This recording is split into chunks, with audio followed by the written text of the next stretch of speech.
The wind screamed across the wastelands of Castral 9. Sand and dust flew in thick clouds, hiding the sharp rocks and broken ground. Jax Wren pulled his coat tighter around him and pushed forward. His boots sank into the soft dirt with every step. His scanner beeped in his hand. The signal was close now. Maybe 50 meters away. "Come on," he muttered. His voice was lost in the roar of the storm. Jax had been hunting for weeks. Rumors said there were alien ruins out here, older than anything humans had found before. And where there were ruins there were treasures, technology, artifacts, maybe even something good enough to sell and get off this dying world. Lightning cracked across the sky. For a second Jax saw it, a dark shape half buried in the sand, like the bones of some giant beast. He sprinted toward it. When he reached the ruins, he could hardly believe his eyes. Strange towers leaned at odd angles, covered in glowing symbols. Broken doors hung off their frames. Everything looked dead and empty, but the air buzzed with an invisible energy. Inside one of the towers, he found it. It was sitting in the middle of a round chamber. A suit of armor, tall and sleek, almost looking like a human but sharper, deadlier. Black metal plates covered its body, and faint blue lights pulsed along its chest and arms. Jax stared. His heart pounded. This could be it. The big score he had been waiting for. He stepped closer, careful not to touch anything. His scanner went crazy, flashing red warnings. Danger, unknown energy. He hesitated, but greed whispered in his ear. If he could pull this off, he and his sister could leave Castral 9 forever. He reached out and touched the armor. Instantly, the room lit up with bright blue light. The armor moved. With a sharp hiss, it unfolded and latched onto him. Plates snapped around his arms, chest, legs. A helmet locked over his head. Jax screamed and fought, but the armor was too fast. Then he felt it. Power, cold and ancient, rushing through his veins. It was like standing on the edge of a cliff during a storm, feeling the whole sky pressing down on you. The armor wasn't just clothing, it was alive. Jax stumbled back, gasping for air. His own reflection stared at him from a broken piece of glass. He looked like a walking weapon. And then the alarm started. Loud blaring sirens echoed through the ruins. Somewhere far above, something began to move. Satellites, maybe, scanning the planet. They knew, someone somewhere, had just been alerted. The death armor has awakened. Jax's stomach twisted. This was bad, very bad. He turned and ran into the storm, the ruins vanishing behind him in the sand and lightning. Jax ran through the storm, the alien armor heavy on his body. Each step was harder than the last, but the armor moved with him, almost like it was helping. His mind raced. Who had built this thing? Why was it still alive after all this time? He didn't have answers. He only knew one thing. If anyone found out, they would come for him. As if to prove him right, a sharp beep came from the communicator in his pocket. It was an emergency broadcast from the Castral 9 colony. He pulled it out with shaking hands. A cold, hard voice filled the air. "Attention all citizens. Unknown alien technology has been activated.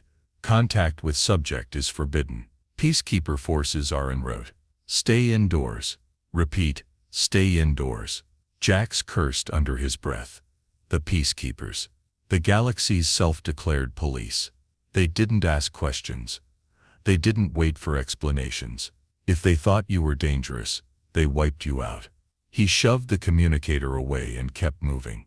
Down in the lowlands, the colony lights flickered like distant stars.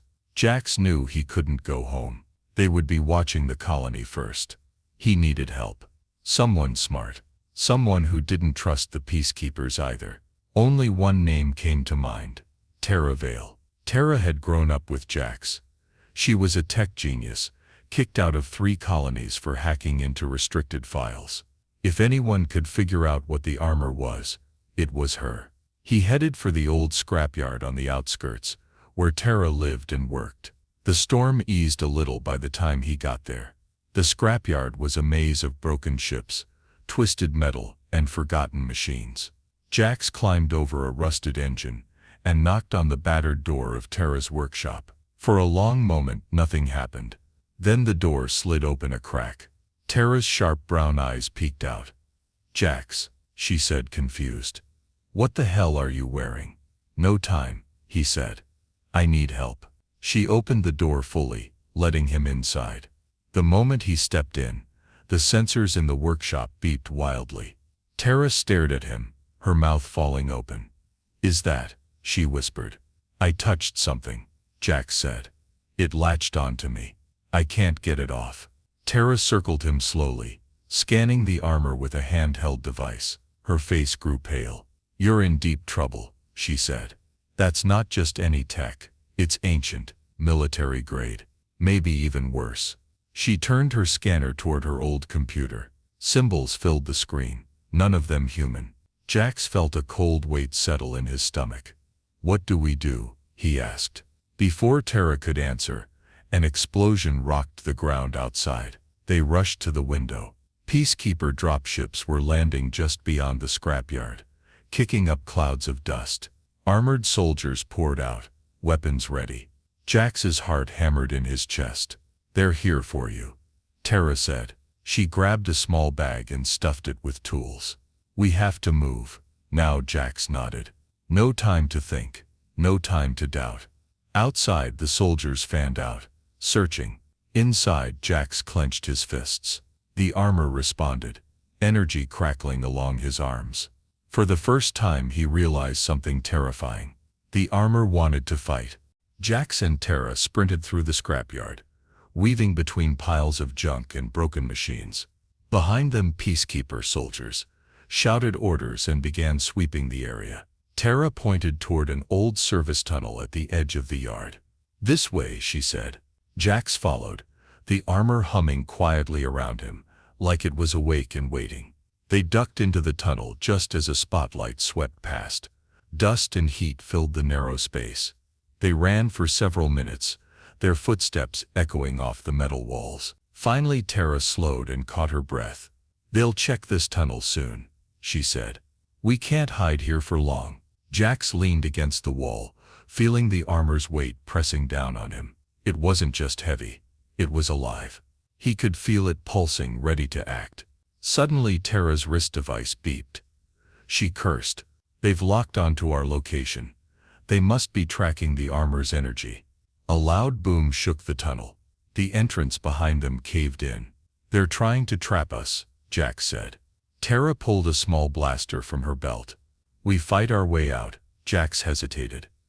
He wasn't a soldier. He scavenged, traded, survived. Fighting an army was madness. But the armor didn't hesitate. Before he could stop himself, Jax's hands lifted. Blue energy crackled along his arms. 3 peacekeepers rounded the corner, weapons raised. Without thinking, Jax swung his arm forward. A blast of force shot out, slamming the soldiers against the tunnel walls. They dropped instantly, unconscious. Tara stared at him, wide-eyed. "You've got weapons built into the suit," she said. "Real weapons." Jax flexed his fingers, feeling the power. "It's doing it by itself," he said. "I didn't even know what I was doing." Another explosion rocked the tunnel. Dust and debris rained down. "No time," Tara said. "Keep moving." They pushed forward through the crumbling tunnel, fighting small squads of peacekeepers as they went. Each time the armor reacted faster, smarter. At first Jax tried to control it. Then he realized the truth. The armor didn't need controlling. It fought for him. It fired energy blasts. It shielded him from bullets. It moved his arms faster than he could think. It made him unstoppable, but it scared him too. Every time he let the armor act, it pushed him harder. It wanted more violence, more destruction.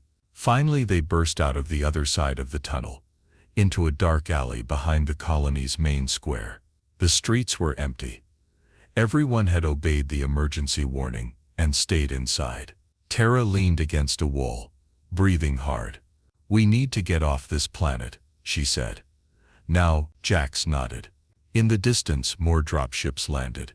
This was only the beginning. He looked down at the armor. its surface glowing faintly under the twin moons. He wasn't just Jax Wren anymore. He was the carrier of something ancient, something deadly, and the whole galaxy would want a piece of him. Jax and Terra crouched behind a broken wall at the edge of the colony. Above them, peacekeeper ships floated like silent sharks, their spotlights sweeping the ground. Jax kept his head down, but his mind was racing. "This thing," he said, tapping the armor with his fingers. "It's changing me. I can feel it." Terra nodded, her face serious. "I believe it," she said. "I scanned it back in the scrapyard. It's not just armor, it's a weapon, a living weapon." She pulled a small device from her bag, an old alien translator she had pieced together from junk parts. "If we're going to survive," she said, "we need to know exactly what you're carrying." Jax watched as Terra connected the translator to the armor's glowing chest plate. For a long moment, nothing happened. Then strange symbols flashed across her tablet screen, lines and circles, like a forgotten language. Terra frowned, tapping at the screen. "This is old tech," she said. "Really old. Whoever built this armor wasn't just fighting wars, they were wiping out entire civilizations." Jax felt the weight of the armor even more now, as if it was growing heavier with every word. Finally, Terra leaned closer to the screen. A short message appeared, translated into their language. "This armor destroyed its makers. Only selflessness can unbind it." Jax read the words over and over. "What does that mean?" he asked. Terra shook her head.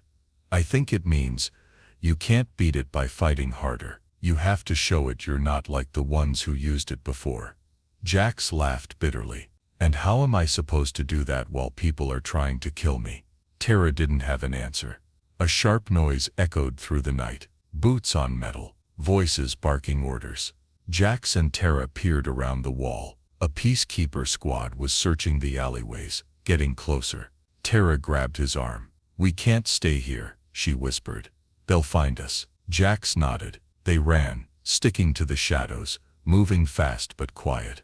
As they slipped through the dark streets, Jax couldn't stop thinking about the message. Selflessness, not violence, not power. But the armor didn't seem to care about that. It wanted action. It wanted blood. Every time he fought, it grew stronger. Every time he held back, it resisted him. It was like carrying a wild beast on his back, one wrong move away from losing control. They reached an old shuttle depot on the far edge of the colony. Most of the ships were junked or broken. But Terra's eyes lit up when she spotted a small cargo hauler in the corner. "I can get this flying," she said. "But it'll take a little time." Jax stood guard while Terra worked, tools flashing in her hands. The night dragged on. The sounds of the peacekeepers grew fainter. Maybe they had lost the trail for now. But Jax knew it wouldn't last. Soon the entire galaxy would hear about him. The boy with the death armor. And they would all come running. Not to save him, but to destroy him. He clenched his fists, feeling the armor's power hum under his skin. He had to find a way to beat it, or it would beat him. The old cargo hauler rumbled to life with a low, shaky roar. Terra grinned from the pilot's seat, wiping grease from her hands. "I told you I could fix it," she said. Jax gave a small smile but couldn't relax. His eyes stayed on the night sky, watching for any sign of the peacekeepers. "We can't stay here," he said. "We have to get to the core." Terra nodded. She had already pulled up old maps of Castral 9. Deep under the planet's surface, in the ruins there was a control center, the place where the alien armor had been built, and where it could possibly be shut down. If they could reach it, maybe Jax could break free. Maybe. Terra pushed the thrusters, and the ship lifted into the stormy sky. They flew low, keeping beneath the radar. Below them, the wasteland stretched out, endless and empty. Sharp mountains and deadly storms made flying dangerous, but they had no choice. Jax sat in the back, staring at his armored hands. He could feel the armor shifting, adjusting to threats he couldn't even see yet. It was like it knew a fight was coming. The communicator buzzed in Terra's hand. She answered, but her face turned pale. "It's a bounty alert," she said. "They've put a price on your head, Jax. Every mercenary, pirate and scavenger in this sector will be looking for you now. Jack swallowed hard. He hadn't just made enemies with the peacekeepers. He had made enemies with everyone. A warning light flashed on the console. Terra cursed. We've got company. Jax looked out the window. 2 small attack ships were speeding toward them, weapons hot. Terra jerked the controls trying to dodge, but the hauler wasn't built for speed. They'll catch us, she shouted. Jax stood up, feeling the armor stir. I'll handle it, he said. He opened the hatch and stepped outside onto the ship's hull. The wind slammed into him, but the armor held firm. The attack ships fired. Red bolts of energy streaked toward him. Jax raised his hands. The armor reacted instantly, forming a glowing shield that absorbed the blasts. With a roar, Jax pushed forward. Energy built up in his chest, then exploded outward in a beam of pure light. One of the attack ships spiraled out of control and crashed into the rocks below.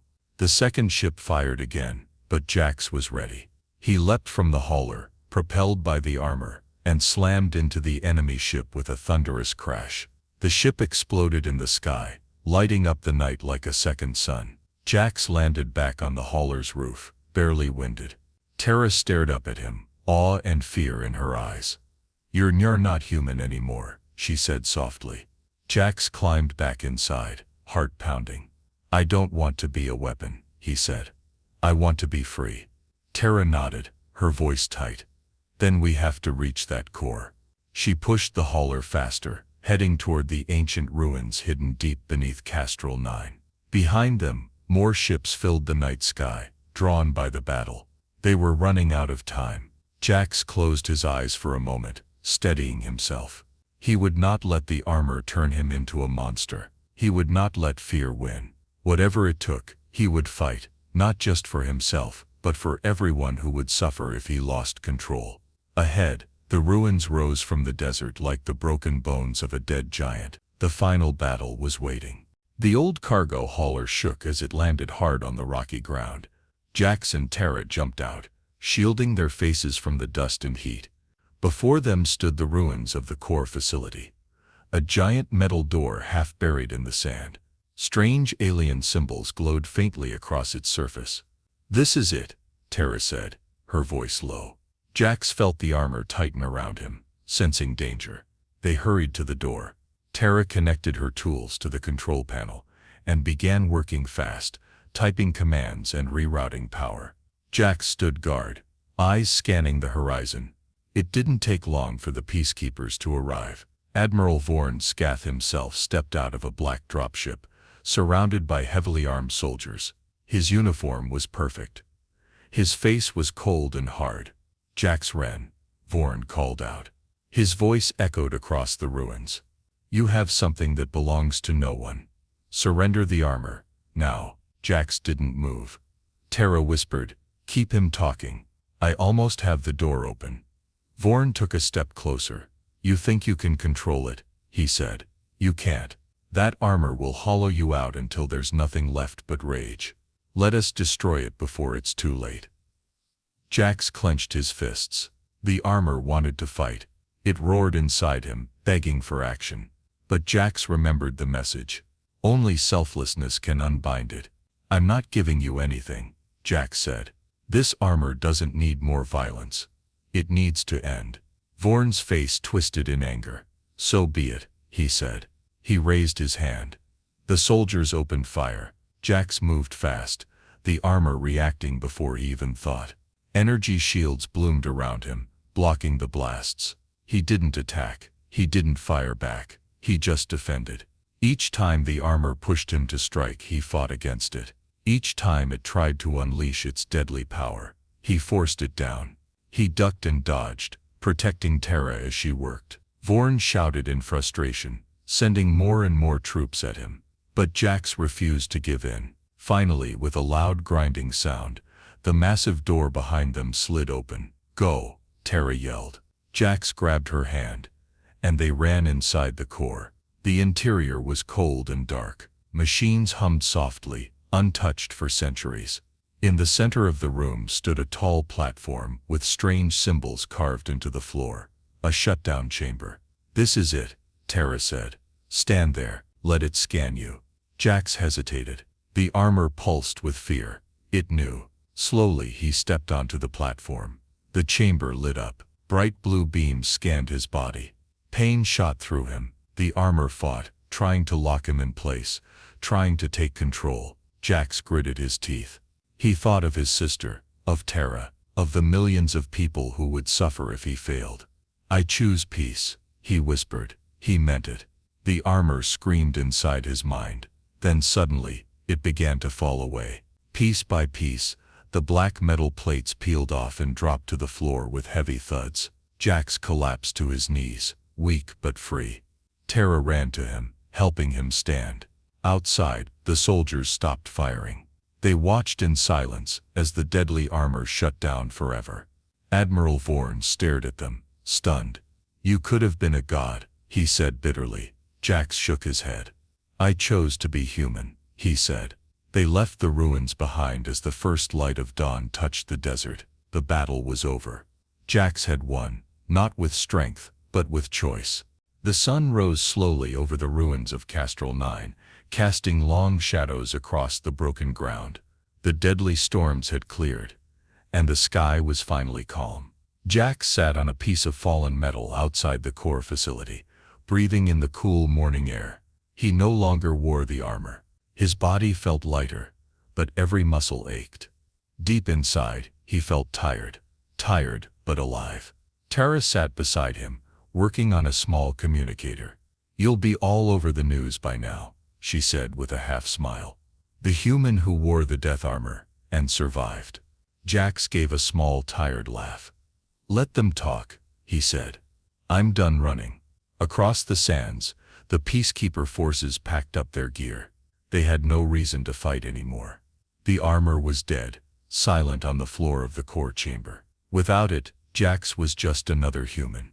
Admiral Vorn stood with his soldiers, watching Jax with cold eyes. He didn't attack. He didn't even speak.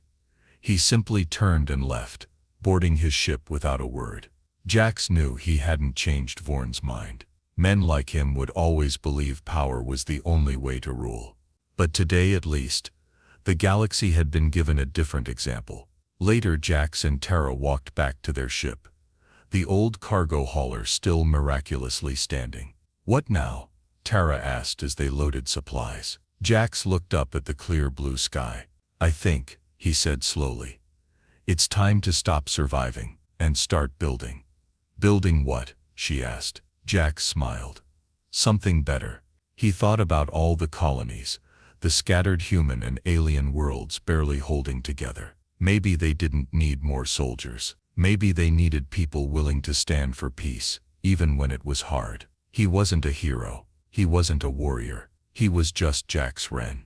But that was enough. As the ship lifted into the sky, the ruins of Castral 9 grew smaller behind them. The death armor lay forgotten in the dust, a relic of a time when power was worshipped above all else. Jax didn't need it. He had made his choice, and he was free.